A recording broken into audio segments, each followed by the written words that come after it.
Fait que, autre petite parenthèse civile, matrimoniale. En 2017, je crois, à un moment donné, je reçois un courriel de... Moi, je vais aller chercher ça. Fait que, c'était quelle date ça? C'était le 2 mars 2017. Je reçois par erreur un courriel de ma fille aînée à son avocate. Là, comme je vous dis, je suis rendu paranoïaque. Je me demande quasiment si c'était pas, parce que je vais vous expliquer pourquoi. Peut-être que c'est arrangé avec le gars des vues, là, que son avocate a fait exprès pour ça, là, mais ça dit bonjour. Elle écrit à son avocate. La mise en demeure correspond bien à mes demandes. J'aurais par contre quelques questions et commentaires. Premièrement, je me demandais comment et pourquoi je pourrais perdre ma bourse d'études si on se présente en cours. Ensuite, j'aimerais clarifier que toutes ces démarches sont pour mon intérêt et non celui de ma mère. Car j'ai droit à de l'aide de mes deux parents et malheureusement, c'est mon père qui ne respecte pas ses obligations. Pour ce qui est de demander à ma mère de faire des démarches judiciaires afin de faire respecter son jugement, cela ne sera pas possible car elle n'a pas droit à l'aide juridique et n'a pas de revenus. De plus, puisque ceci est pour moi, je vois davantage intérêt à ce que je règle ceci moi-même avec mon père. L'avocat de ma mère lui a par contre que vous, probablement il manque le mot dit, là. Par contre, que vous pourriez peut-être la mettre en cause, mais je ne sais pas exactement en quoi ceci consiste. Finalement, je me demandais pourquoi vous trouvez qu'aller en cours serait une mauvaise idée et me ferait perdre. Merci pour vos réponses. Bonne journée. Puis là, ma fille a signe. Fait que là, moi, quand j'ai vu ça, je me suis dit, ma fille me cache qu'elle reçoit des bourses d'études. Son avocate a dit que ça m'emmène en cours, elle va perdre. Fait que là, je me dis, je me fais fourrer. Fait que là, c'est pas vrai l'affaire qui a dit que je paye pas ou whatever. Là. J'ai toujours payé la pension pour mon ex et mes filles. Je payais directement au percepteur des pensions alimentaires. J'ai jamais eu de saisie de salaire ou whatever. Il fallait que je donne, je me rappelle plus combien de milliers de dollars d'avance au cas où je serais en défaut à un certain moment. Puis cet argent-là, le percepteur des pensions alimentaires le garde en réserve, puis il y a un intérêt qui court sur ce montant-là. Je ne sais pas si l'intérêt légal ou whatever, c'était le 4%, whatever. Fait que moi, j'avais payé ça parce qu'il n'était pas question que j'aie une saisie de salaire. Puis l'entente qu'on avait pour les autres paiements, c'était que mon ex devait me fournir les reçus, puis on avait un régime enregistré d'épargne-études, puis moi, je devais envoyer les reçus à cette compagnie-là qui s'occupe de ça, puis eux autres m'émettaient un chèque. Puis à chaque session, il fallait que je prouve que mes filles étaient aux études. Fait qu'il fallait que je leur envoie une preuve comme quoi qui était enregistré dans un programme scolaire. C'était un compte un compte régime enregistré d'épargne-études au nom de mes deux filles. C'est-à-dire que si jamais une des deux n'était pas allée aux études, l'autre aurait eu la totalité. Les deux sont allés aux études, là, fait que les deux en ont profité.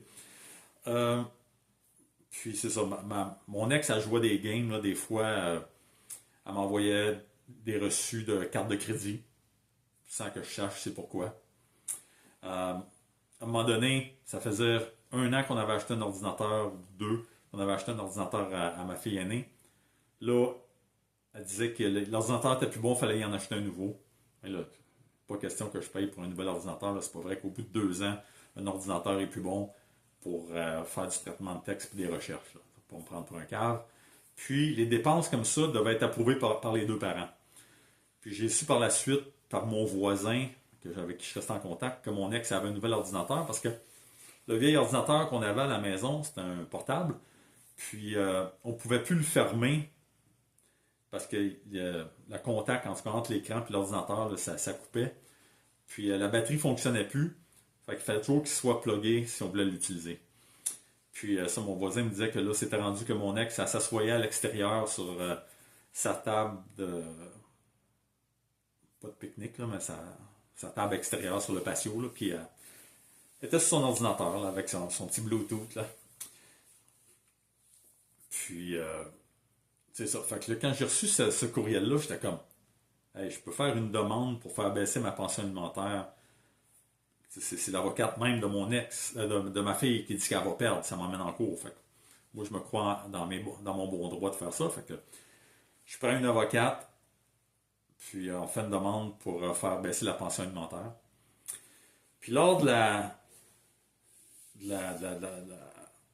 l'audience, ça s'est passé, il me semble que c'était le 28 ou 30 mars 2018, là, quelque chose comme ça. En tout cas. On se présente à la cour, puis là, évidemment, c'est mon ex, elle témoigne, elle pleure, elle tremble. C'est de toute beauté. Puis lorsqu'on est en pause à l'extérieur, elle me regarde et elle me fait des gros sourires. Toute une comédienne. C'est juste incroyable. Puis à ce moment-là, j'ai des conditions de pouvoir la contacter directement ou indirectement. Sur l'heure du midi, en plein palais de justice, je la croise, elle est avec mes filles, puis elle me crie « Loser! » Comme je vous ai expliqué là, dans la capsule sur l'aliénation parentale. Là. C'est comme... Puis là, par la suite, j'ai écrit à... Je sais pas si c'est à mes filles ou à ma plus jeune, whatever.